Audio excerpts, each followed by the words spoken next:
Albert. Vuba Vuba. Let's go. For final question, thanks. Thank you. Wow, thank you, and I'm very happy to be asking questions today because I'm actually one of your active customers. Oh, thank you. Thank you for the support. And as Joe said, your target market is really upmarket, affluent, and digital savvy population, which is tiny. In Rwanda, it's still tiny because we only have maybe 25–30% smartphone penetration. So this is really, a constraint to your growth. And I'm wondering, how do you manage to become relevant for the mass market?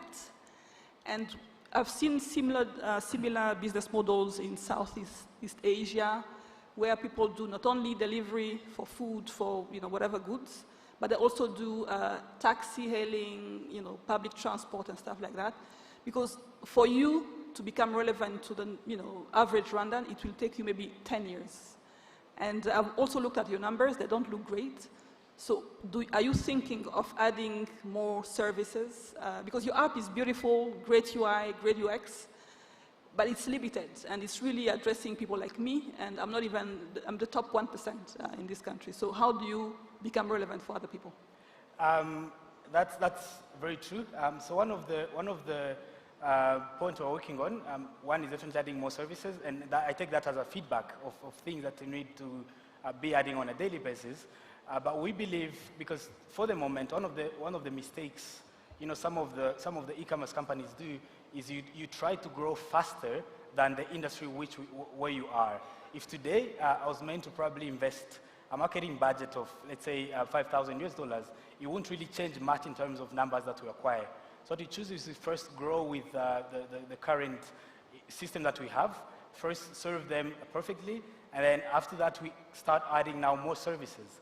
I'll give an example of some of the services we want to introduce as well. We, through the delivery riders that we have more than 120 delivery riders. So we want to start a financing model as well that allow them to get bikes on credit. We all want to shift from a fuel fleet to an electric bikes. So when we start that, we get a financing partner who finance that, but then we be the collateral for the drivers, and we get a slight margin on that. It's not going to be super game changer, but we add as well on the parcel delivery. If today I'm at the office, I don't want to buy a new charger, but I left my charger at home, what happens is I need someone who could eventually deliver that to my office or home without buying a new one. Of course, that comes with a cost. That's one of the reasons that we maximize on the segment that we have and perfection it to other markets. Tackling on the very, I'll call them low-income people for the moment is we want to make our product quite accessible. It's in the pipeline, but not really now. We want to have the basics be done on USSD for feature phones, but it's, to be honest, not something that we plan to do in the next couple of months. It's a plan that is ahead of time.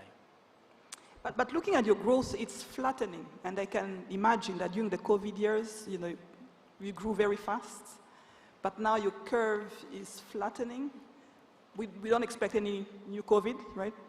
So, and for such a business, you need exponential growth. So I don't understand what you're doing to make, again, the curve growing fast. Yeah, Kigali, if I look at Kigali itself, it has a bit less than 2 million people. And if we are doing 1,200 deliveries every day, to me that means there's still a big portion of smartphone users that we haven't really tapped into. Because our current database is around... so what are you doing to actually get them? Yes, we are introducing more services, including loyalty programs for people who've used our services once and stepped out. First, we want to leverage the 65,000 database to come back by incentivizing them in terms of services that we offer, making sure that our deliveries are quite fast than what we do, and adding more sellers on the platform. Because currently we have about 500, but the restaurants in Kigali are a bit above 700.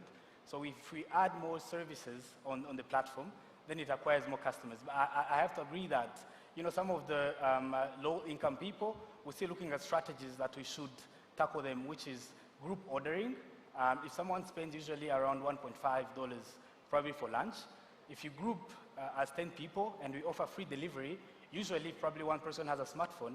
Now that we haven't gotten the USSD, you're able to bring an order to us that is quite valuable in our unit economics, and you're serving about 10 people at the same time.